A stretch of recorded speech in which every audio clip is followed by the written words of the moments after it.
Apologies. Okay, sorry again. All right, thank you for everyone for your patience. In the name of the Father, Son, Holy Spirit, one true God, forever and ever. Amen. Thank you again to Amal and to all of you for being here this evening. I really appreciate the invitation. Excuse me, and I appreciate more than that all of you taking time. I know we're all busy on Thursdays and things like that.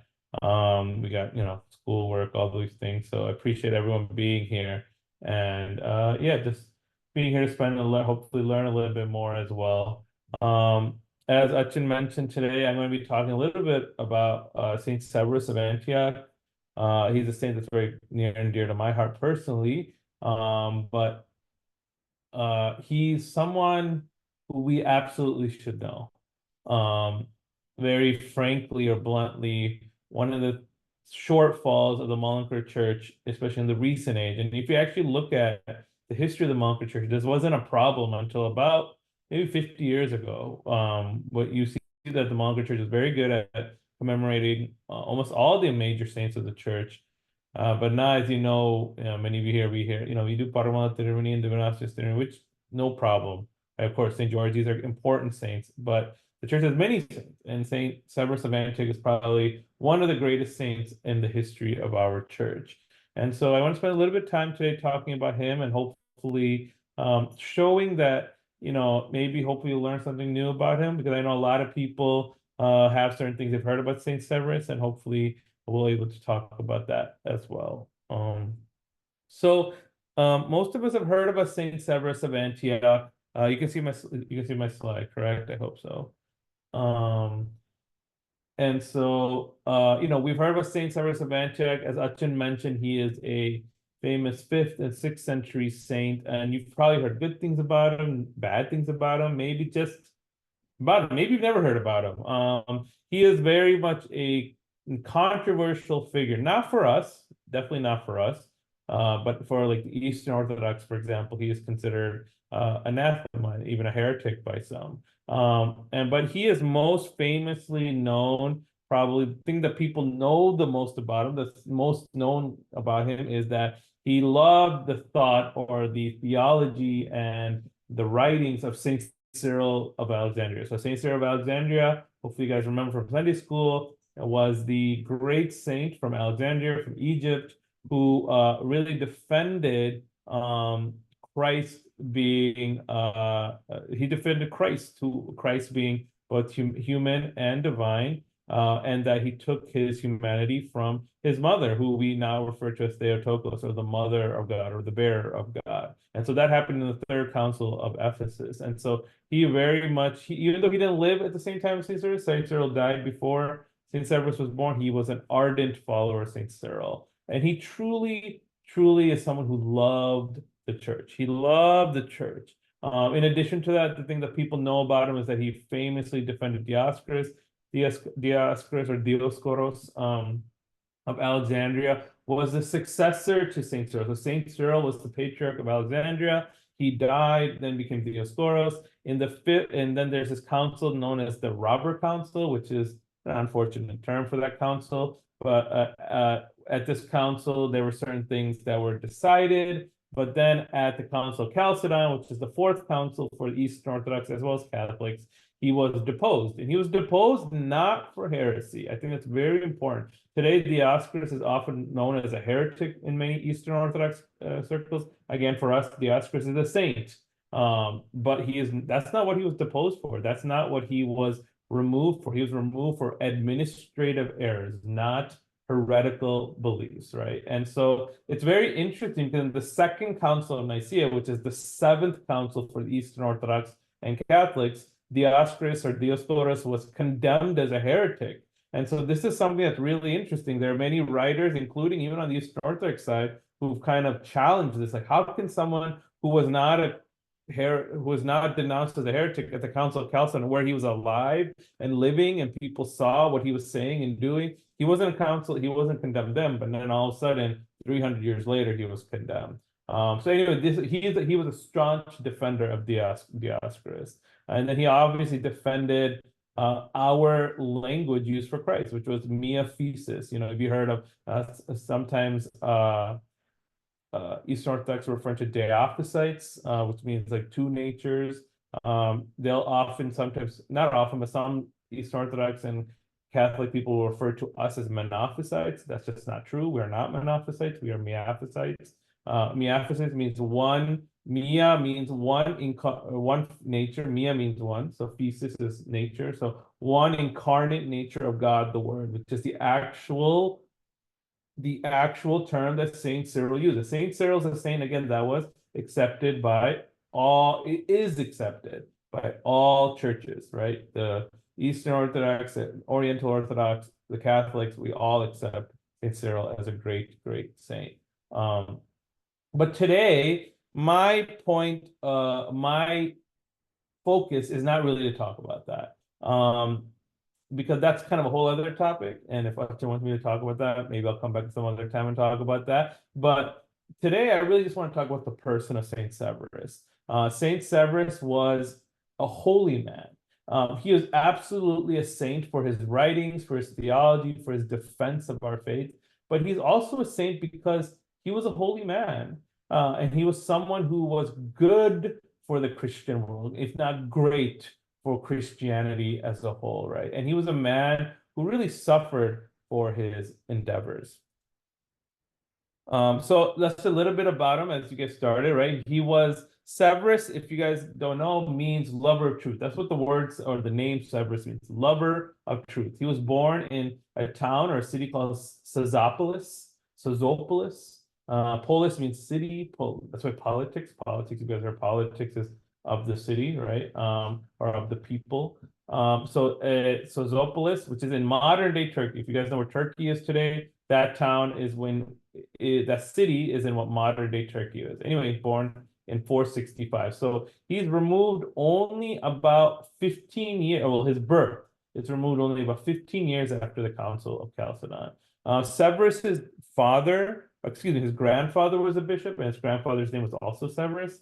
And he was someone who stood with Saint Cyril of Alexandria against Nestorius at the Council of Ephesus. And so this is actually something that's kind of one thing to think about when you think about saints. Like a lot of great saints, not all saints, but a lot of great saints in the church come from families that are Christian, right? If you think about like we're Christian because our families are Christian.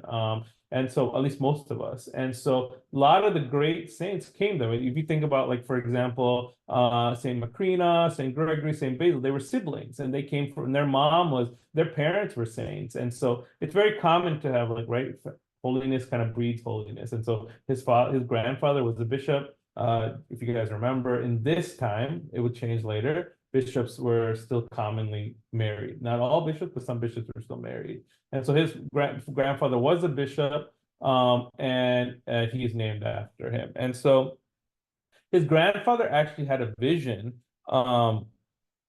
where in that vision, this is from the Coptic Synaxarium. So the Synaxarium is like the story of the saints. And so the Copts have one. Actually almost every Orthodox church has one. Unfortunately, in the Syriac tradition, we don't see it used very commonly. I don't actually know if we have a Synaxarium.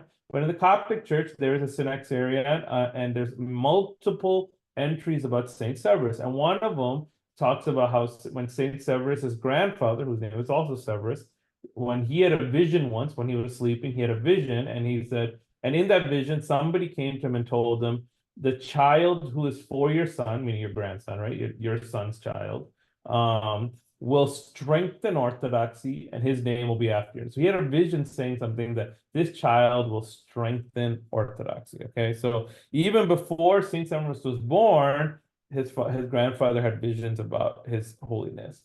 All right, and so Saint Severus was born, and then he went to Alexandria. One thing you'll hear about, you will absolutely, hopefully get from this, is that Saint Severus was a genius. That's what he was. Just one of the most learned men of that time, and he learned from many, many different places. You're going to see that in a bit. Like he went all over the modern his contemporary Christian world, and learned from everybody about everything. He was truly a genius, or someone who just knew everything about everything. You guys may know people that in your own life that was who he was. And so he went to Alexandria, to learn grammar, to learn rhetoric, which is kind of the main education back then. We don't tend to think of education like that anymore, but our primary education was grammar and rhetoric until very recently. And so he went to Alexandria to learn grammar and rhetoric in Latin and Greek. One thing to remember about St. Severus, because often you'll hear from some people, and unfortunately they're just wrong, is that St. Severus was a Syriac father. He didn't understand the Greek fathers, and therefore, when he writes about the Greek fathers, especially when it comes to Christology, he was wrong. That's actually just false. St. Severus's primary languages were was Greek and Latin, but especially Greek. His primary language was Greek. He actually wrote in Greek. He didn't write in Syriac. His writings, for the most part, were taken from Greek and translated into Syriac. And so he absolutely understood the Greek fathers and how they wrote. So he understood what Cyril was writing. He understood what Basil was writing, Gregory, John Chrysostom, Athanasius. He understood their writings because he learned Greek. That's the language that he knew actually. That was his primary language. And so he was a brilliant student from a young age. He understood language, he understood rhetoric very quickly. He mastered it even better than many of his instructors from a young age. And Zachariah Mutilene, he was a bishop, but he's more known for being a historian. He was a bishop, but like he wrote a lot of history, and he wrote several histories about Saint Cyril of Saint Severus. And one of the things, and Zachariah Mutilene, who was a historian and a bishop, was actually also a fellow student with Severus. So he would go on to write about his classmate. And so he wrote of how Severus, from a young age, was not concerned of the things of this world, which is something you also hear about a lot of great saints. A good example, for example, is Amal. If you read his biography, one of the things that come out in multiple biographies about him is that from a young age, he didn't really care about the things of this world. Like, for example, Paramount was known, like he wouldn't play with other kids. He was just like always studying, or he wanted to pray, or he wanted to be at church. And so like from a young age, people noticed something was different with him. Same with Saint Severus. He was not your average kid. He showed these signs of like holiness from a young age. And then he went on to law school. So then he went he went on to actually from Alexandria, where he learned grammar and rhetoric. He went to Beirut, which is in modern day Lebanon, right? Beirut, to study Roman jurisprudence, aka he went to law school. Again, just showing how much of a genius he was, how smart he was, how brilliant he was. And one of the things that Zachariah Mutilene, again, one of his contemporaries, as well as a historian and his classmates, he wrote that even though he was this great mind, he was truly a loving man. He really showed a lot of love to the people around him. He cared about the people around him. He was very much, he exemplified Christ's love, right? As you know, sometimes people get a lot of education and get really intelligent, and then they start thinking they're better than other people, they're smarter than other people. But Severus was not like that. He didn't exude any sort of arrogance, at least according to Zachariah Mutilene, right? And so during his time in modern day Lebanon, that's where he really started to take his faith seriously. It talks about that he became more ascetical during that time, meaning like he took his faith more seriously. He was fasting more, he was praying more. He just took his faith very serious. And it was actually at this point that he got baptized. So even one thing about St. Severus of Antioch that's interesting is that even though his grandfather was a bishop and he grew up in a Christian home, he was not actually baptized as a child. He was baptized as an adult. And so he was baptized, and then after his baptism, he eventually actually became a monk in Palestine, and he stayed at the monastery. He was baptized at the Church of the Holy Martyr Leontius, and then he was tonsured a monk, and he stayed at the monastery of Saint Romanus for 24 years. So again, like, look at this. Studied grammar and rhetoric in Alexandria, went to Beirut to learn law, became a Christian, became a baptized Christian, and then went to the monastery and stayed there for 24 years. Again, he was just absorbing everything around him. It's during his time at the monastery that he starts to really dive into Orthodox doctrine, and he started writing a lot. He started writing about everything. the scriptures and different things, and especially what we're famously known for, his Christology, or his defense of Cyril's Christology. And this is when his name started to kind of spread, like, oh, there's this man named Severus, or this monk named Severus, and he is this great mind. This is when people start to find out who he is because of his writings. And it's during this time if you really get into his writings, and you start to see that the people he really engages with, besides Severus, are the Cappadocian fathers, aka Basil, Gregory, and both Gregories, Basil, Gregory of Nazianzus, Gregory, and Gregory of Nyssa. And so he really engages the Cappadocian, again, who are the greatest Greek fathers of the church. They really just are. And he's engaging with their writings and writing about their writings in addition to Cyril of Alexandria. And so again, think about this. He went from Scythopolis to Alexandria to Lebanon to Palestine. And we know, again, he's known as Severus of Antioch, so he's going to end up in Antioch eventually. He was a man in the world, but he was not a man of the world, right? And I think that's really important for us to understand. Education's a good thing. We can be learned, we can be really smart, and I think it's important that we do those things. It's good for us to be involved and absorb everything that we can, but that doesn't mean that we have to be of the world, right? We can be in the world and learn everything about the world, but we can still be a holy person. So this was kind of just to kind of see again where just an example of what Christianity looked like during that time. So again, if you guys can see my cursor, this whole area is basically where Saint Severus of Antioch spent his time. Okay. So there's this story of there's this monk. So there's a story that while Saint Severus of Antioch, again, he's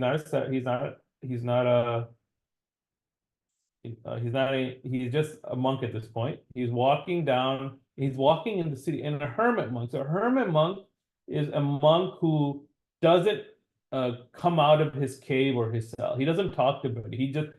A hermit monk is a hermit, right? You guys have heard of hermits. They literally live in their cell and they don't engage with anybody. They just read and pray and fast, and that's all they do. They're the whole time, 24/7, they're just focused on God. And so for them to even come out of their cave is unheard of. And so there's a story that said Saint Severus, who at this point is just a monk, happened to be walking in the city one day, and this monk who nobody had seen in years comes out of his cell, comes out of his cave, this hermit monk, and he comes out and he shouts at Severus. He points at Severus and says, "Welcome to you, Severus, teacher of orthodoxy and the patriarch of Antioch."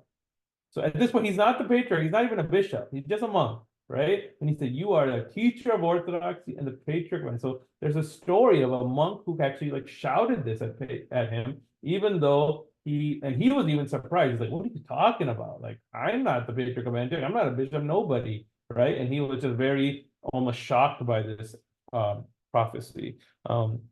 Anyway, after that, he would travel to Constantinople. So Constantinople is like the center of the world at this time. So again, he went from all these places, and now he's in Constantinople, the center. So it's like being in New York City, right? Like New York City, or think about like one of the like Beijing, or like these major global cities. Constantinople is where the empire sat. It's where the emperor ruled. It's where the center of the world was in Constantinople. And he went to Constantinople. And he went in 508 with 200 monks. 200 monks went with him to defend Cyril's formula of faith. Again, remember, it's Mia Thesis Totheo, right? Or Caesarco Many, meaning like one God, one incarnate nature, God the Word, right?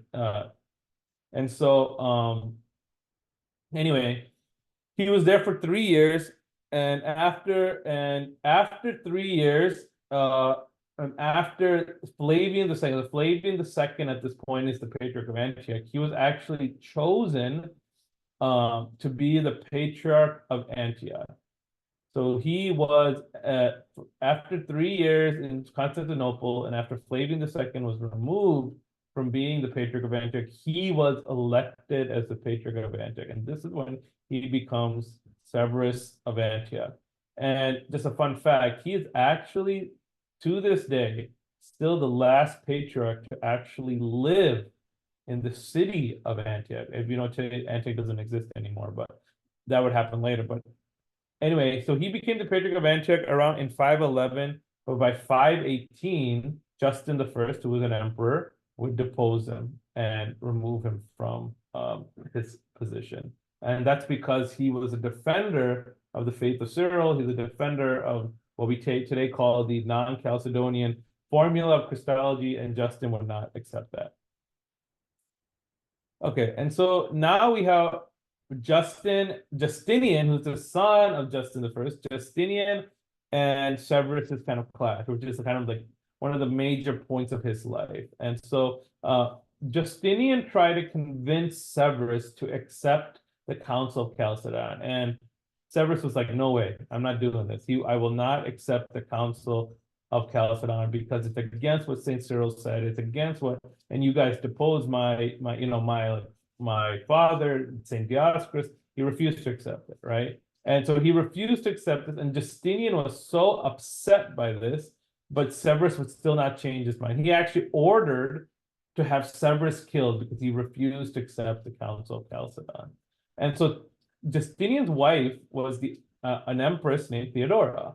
And Theodora was actually a supporter of our non-Chalcedonian or Oriental Orthodox, whatever you want to call it, Christology. She actually believed in that Christology. She didn't, even though she was married to Justinian, she didn't believe that. So she's actually a great saint in the Syriac tradition. We unfortunately forget about her, but there are a lot, especially if you look at the Syriac Orthodox Church, there's a lot of churches named after her because she was unafraid to stand up to her husband, even even at the risk of her own life.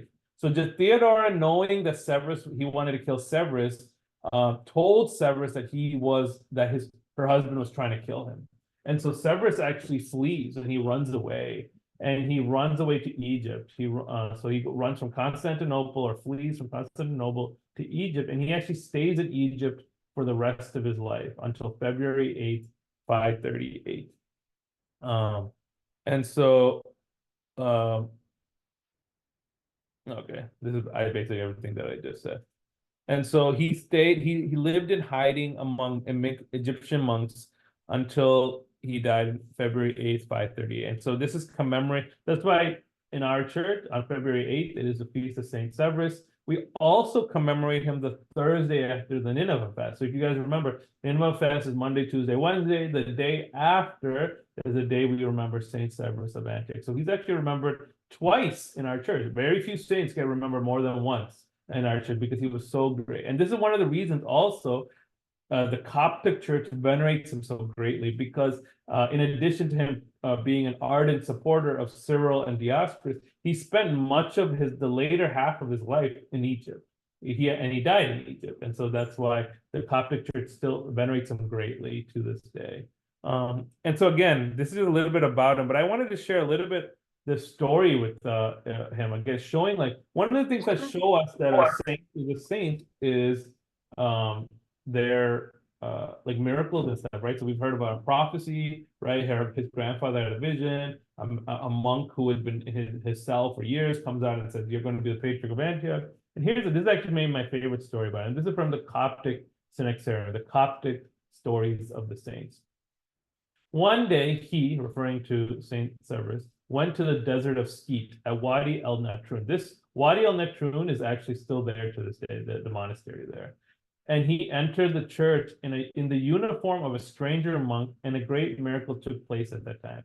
So he's wearing the clothes of a monk, but only that. It came to pass that after the priest had placed the bread on the altar and gone around the church offering the incense, and after the reading of the epistle and the gospel, he lifted off the Ebrysophirin. That's what they call it in the Coptic Church. So you think about it in our church, we have the Soshapa, right? We remove the Soshapa off of the mysteries during the Holy Korban. So he removes. So again, he prepared the Holy Korban just like Achin does every week. He puts the bread and the wine and the water, and we cover with the Soshapa. And what happened is at the point where he pulls off the Soshapa, that's what's about to happen, right? He didn't find the bread there. So can you imagine Achin doing Holy Qurbana and he pulls off the sochapa and the bread is gone. The holy body is gone. And so the priest was so disturbed and he cried, he wept. And he turned to the worshipers, or he turned to the congregation and said, my brothers, I do not find the Qurban or the bread in the paten. And I do not know whether this thing happened because of my sin or because of your sin. So the priest looks at this and he's assuming that because of either his sin or the sins of the people there, for whatever reason, God has found it that this Qurban is not worthy to be offered. And so he took it away. So he's crying because he realizes he thinks that his sin has caused this. The people wept too, right? Because the Holy Qurban has disappeared. And then the angel of the Lord appeared to the priest and said to him, this has happened, meaning the Qurbana has disappeared, not because of your sin or because of the sin of the worshippers, but because you offered the Qurbana in the presence of the patriarch. And so obviously, again, remember Severus just kind of came as a very normal, he dressed very normally, and he was standing kind of in the back of the church. So he didn't expect, he was like, and he said, what, where is he, oh my Lord, right? Where is he? Because he's like, I didn't see the patriarch here. Can you imagine the patriarch of Baba coming to our church and we didn't know he was there? And the angel pointed to Saint Severus. Saint Severus was standing in a corner of the church, and the priest recognized him by the grace of the Holy Spirit. The priest came to Abba Severus, Abba meaning father, who commanded him to continue the liturgy after they brought him inside the altar with great honor. When the priest had gone up into the altar, he found the offering, or he found the bread as it was there before. They all praised God and glorified his name. And so here we see that because they failed to bring in the patriarch of Antioch, who is Saint Severus, a great holy man, because they failed to bring him into the altar properly, that God was showing them, hey, you gotta show him the respect, which is also a sign of what? Saint Severus's holiness. Saint Severus was truly a holy man, a saintly man, and because of that, because he was not received properly, the Qurbana is, and once he was brought in, the Qurbana came back. Again, just pointing to the sanctity of Saint Severus of Antioch. So what is the legacy, right? What's the point of all this? Why does this matter, right?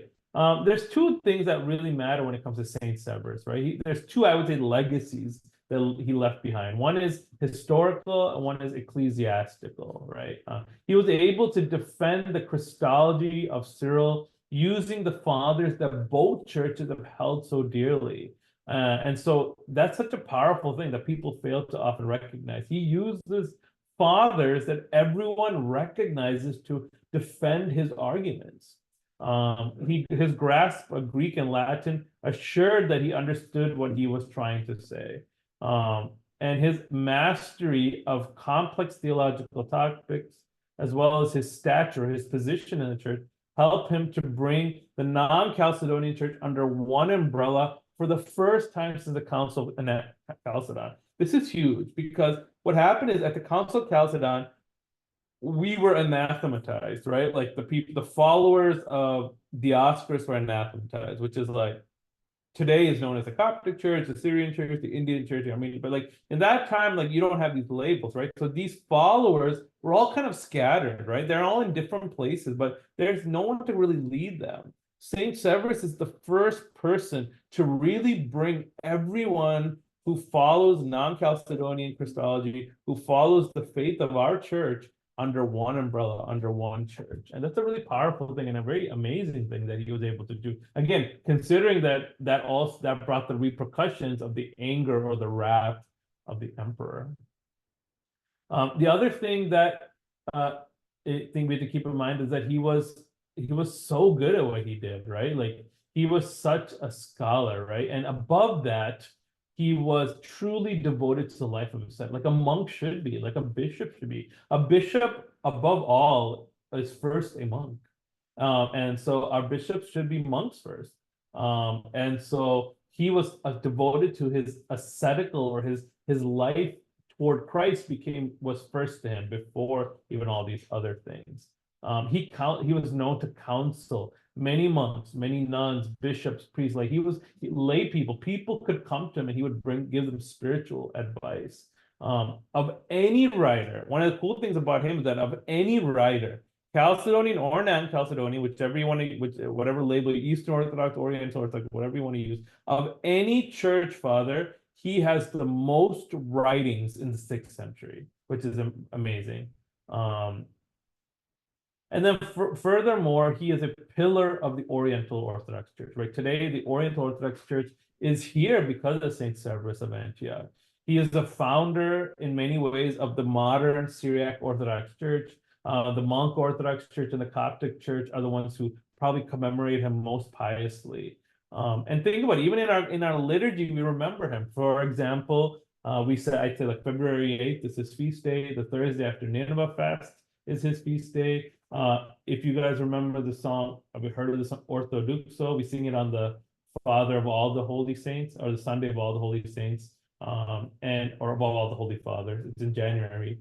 And that song Orthodoxo, everyone likes that song. It refers to Saint Severus. And he's known as illustrious in that song. If you think about the 5th Tubdan, he is the one who he has the longest like description, right? We have like, oh, Jacob, Ignatius, Divinatius, Athanasius, Julius, Basil, Gregory, right? We have the list. Cyril, it talks about for a little bit. Of all the saints in the diptychs, Severus has the longest descriptor, right? He's known as the crown of the Syrians, eloquent mouth and pillar, doctor or teacher of the universal church of God, the meadow, right? The flower-filled meadow, who constantly proclaimed that Mary was undoubtedly or beyond doubt the God-bearer, right? Such a large chunk of that 5th Tubdan is about Saint Severus. So to call him anything else but holy doctor or holy teacher takes away from the influence, wisdom, and love that he had for his church. One of the things that one of the professors of seminary told, and again, I went to St. Vladimir's. St. Vladimir is an Eastern Orthodox seminary, and one of the things that our professor said, which surprised a lot of people, maybe rubbed some people the wrong way, Eastern Orthodox, he said, regardless of how you feel about Saint Severus, and obviously we see him as a great saint, he was the greatest theological mind of the 6th century. I was like, wow, for an Eastern Orthodox priest to say that's huge, right? He was the greatest, because you just cannot denounce or can ignore his writings. So beyond his theological expositions, right? He's known as a canonist, a liturgist, a hymnographer, a homily, right? So he knew about the church canons. He was an expert on the liturgy. He wrote songs that the church uses, and he gave great homilies. He gave great homilies, right? But above all that, he served his flock, right? He wrote and he gave practical advice for his children. For example, there's this one quote. This is one quote. This is from Orthodox. I'm sorry. From the 5th Tubdan. This is a quote that he or something that he said in one of his homilies about the Great Fast. It is important, therefore, to have the help of God, through which we may be saved from the spirits of evil and from endless suffering. We find this to be ready and prepared through vigil, constant efforts in fasting, pure prayers, and loving of the poor, visiting of the sick, and by sanctifying the soul and body, which are gained through hard work. I misspelled fasting there, my apologies. But and so he's right. How do we have the help of God? How are we saved from the spirits of evil? How are we saved from suffering? By vigil, which is prayer, right? Being vigilant, by fasting, by loving the poor, by visiting the sick, by sanctifying our body and soul. This is how we come to know who God is. Again, so this has nothing to do with Christology. He's just writing something that's spiritually edifying for us. And then there's this great quote about the Theotokos. I'm not going to read it to you. You guys can read it, and we're going to post it on the website anyway. You guys can read it. But again, he's talking about the importance of the Holy Virgin Mary. And why is Saint Mary important? One thing I've heard in seminary that's always stuck with me is like the Orthodox Church doesn't have Mariology. We only have Christology, because whatever we say about Saint Mary, we're speaking about Christ, right? When we say Christ, if we say Saint Mary is not the Theotokos, we're actually saying that Christ is somehow not God, right? And so even when Saint Severus and Saint Cyril and these great saints talk about Saint Mary, they're not saying it so that they can raise Saint Mary, even though she is the greatest of the saints, of course. It's so that we can learn who Christ is even better. And then even further, right? So another other things that Saint Severus has done for the church. He wrote a liturgy. We have a whole taksa that a priest can use for Holy Qurbana that is authored by Saint Severus, and it's still used in the church today. He's known for the Manisho prayer, right? Like the song that we start our Holy Qurbana with, right? By the prayers of your mother and those of all your saints. That is attributed to Saint Severus. That song is attributed to Saint Severus. Something very interesting about that song is that song is actually used in the Syriac rite, which is what the Mallinckrodt Church follows, as well as it's used in the Byzantine rite or the Eastern Orthodox rite. And so there's some traditions that say that Severus and Justinian actually wrote that song together before Justinian kind of turned on him. And so there is proof that there was a time where Severus and Justinian did agree on Christology before many reasons that fell apart, unfortunately. And it's something that can kind of hopefully guide our dialogue going into the future. Above all, Severus was a servant of God. His commemoration in our church is a testament to his effect on the Holy Church, right? Without Saint Severus, very honestly, there's unlikely a non-Chalcedonian or an Oriental Orthodox church today without Saint Severus. And for that, the Holy Church has to thank God for his providence, and we ask Saint Severus for his intercession. His writings, even beyond the Christological writings, show a man who was devoted to the church through his life, his writing, in every way, he loved the church. And above all, he loved his flock, right? He's a model for clergy, right? All our utchins and bishops, and even us, even lay people, should look at Saint Severus as a model of how we should live and how we should lead other people.